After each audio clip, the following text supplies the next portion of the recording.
Olá! Tem um monte de gente aí com dúvidas sobre brincar com as crianças, especialmente as menorzinhas, de 0 até 1 ano e meio, e eu resolvi gravar esse vídeo para compartilhar o que eu sei, o que eu conheço e o que eu faço com as crianças com as quais eu trabalho, e trabalho com crianças e criatividade há mais de 17 anos, e hoje sou mãe da Elisa, que tem 1 aninho, então eu pratico muito desse brincar nessa faixa etária. Então vamos lá. Quando a criança tem de 0 até 6 meses, a palavra que deve marcar o seu brincar com ela, o seu tempo de brincadeira com ela, é interação. Isso porque a criança de 0 a 6 meses, ela ainda está numa relação muito simbiótica com a mãe, quando ela tem a mãe por perto. Nos casos que ela não tem, ela acaba desenvolvendo essa simbiose por aquele adulto que está mais presente, que está mais cuidando dela. Isso porque ela não se reconhece como um ser único, né, como um indivíduo. Ela tá sempre se percebendo através do outro. Ela acha que ela é a mamãe ou ela é aquele adulto que tá cuidando dela. Então, a interação desse adulto e de todos os outros com essa criança é fundamental para apresentar o mundo. Então, o brincar nessa época, ele precisa ser de interação.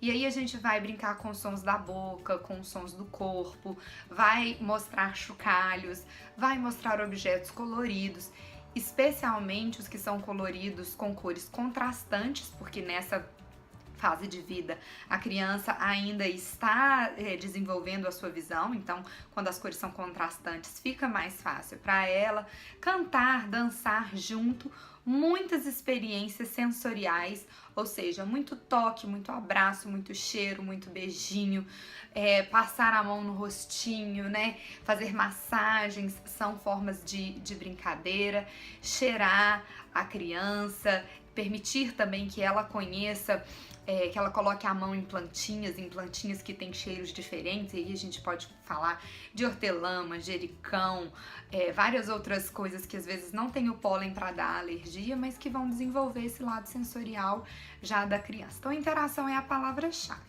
Só que quando a criança está ali na fase dos 6 aos 9 meses, eu já gosto de dizer que, além da interação, nós adultos também já podemos começar a treinar a nossa observação. É que é muito difícil para o adulto brincar observando.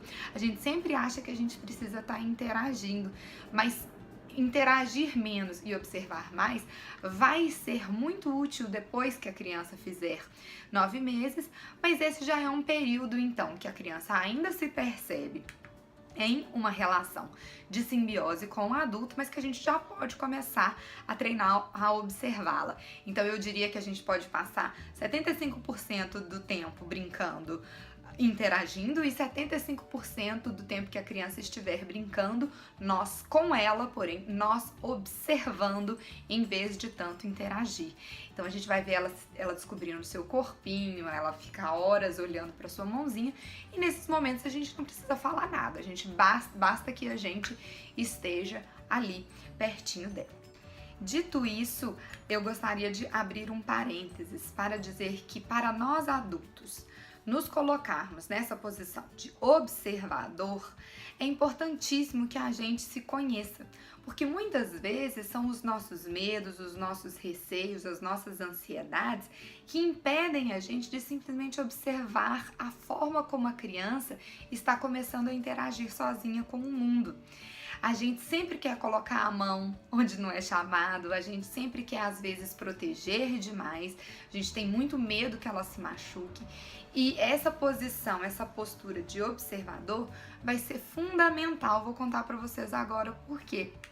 Porque de 9 aos 18 meses, a 1 ano e meio da criança, a palavra-chave observação é a principal, porque é quando a criança está desenvolvendo a sua concentração.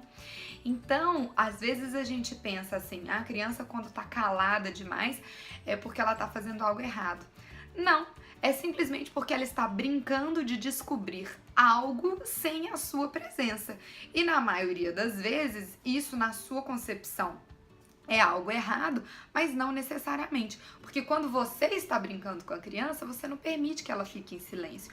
Você fica o tempo inteiro interagindo e assim a gente perde a oportunidade de permitir com que ela desenvolva concentração, que é uma habilidade que vai ser super necessária, especialmente na adolescência. E você, como observador, estará nesse papel para proteger a criança, né, impedir de que ela se machuque gravemente e também para conhecer melhor essa criança. À medida que a gente observa a criança, a gente descobre do que ela gosta, o que ela está aprendendo a fazer, como está indo o seu desenvolvimento psicomotor, se ela está bem naquele dia, se ela está mal naquele dia. Tudo isso a gente consegue observar na criança enquanto ela brinca. E quando eu digo proteger essa criança, impedir que ela se machuque gravemente, vamos prestar atenção para a gente não super proteger a criança, né? E aí a gente retorna lá naquele pilar do autoconhecimento. Cair faz parte, se machucar faz parte. A gente vai impedir que um objeto gigantesco caia em cima dela. A gente vai impedir que ela corte a sua mãozinha num vidro que ela vai quebrar ou que acabou de quebrar do lado dela. Né? Agora, é importante que a gente deixe ela cair, deixe ela se machucar, deixe ela se descobrir, porque só assim ela desenvolve sua própria segurança. Ela passa a perceber os limites do seu próprio corpo, somente experimentando. Então, aquilo que eu falei do autoconhecimento é fundamental, porque se a gente tem muito medo, a gente não consegue permitir que a criança se desenvolva. E aí, para que você consiga também fazer esse papel de observador com tranquilidade, eu vou te dar aqui 3 dicas. A primeira dica é que você possa ter um ambiente preparado. Você não vai deixar uma criança brincando só observando numa sala em que tem um monte de tomada desprotegida, que tem um monte de vidro que ela pode quebrar, ou que tem objetos perigosos como facas, por exemplo. Não existe um adulto que consiga observar em tranquilidade. Então, prepare o ambiente. Você pode deixar cadeiras no lugar para ela escalar, blocos, caixas de papelão. Você pode tampar todas as tomadas para facilitar, para que você fique numa situação minimamente segura e tranquila para poder observar essa criança brincando. A segunda dica é que você tenha paciência e que você se controle. Você não precisa ajudar a criança. Às vezes uma criança está querendo encaixar uma tampa num pote e a gente fica olhando aquilo e aí a gente fica com uma ansiedade enorme e a gente pega na mão dela e tampa porque ela está precisando daquilo. Espere ela te pedir ajuda, deixe ela tentar várias vezes, inclusive deixe que ela se irrite nessas tentativas. Se você vê que ela se irritou demais e que ela tá muito nervosa, brigando muito com aquilo, aí sim é o momento de você interferir. Mas permita que um pouquinho ela ache ruim, porque assim a gente começa a treinar resiliência, persistência e ensinar que ela lide com as suas próprias frustrações. E a terceira dica é justamente para você ser menos proativo e mais reativo, ou seja, literalmente você não coloca a mão onde você não foi chamado. Espere que a criança te chame para ajudá-la, ainda que seja gemendo, chorando, apontando para algo que está mais alto que ela e ela realmente não consegue pegar, né? Nessa postura mais reativa, como eu falei, pode ser que aconteçam acidentes. Fica ligado aqui que o próximo vídeo que eu vou falar é justamente como a gente pode reagir quando acontece um acidente. O que você acha que deve ser a nossa melhor saída?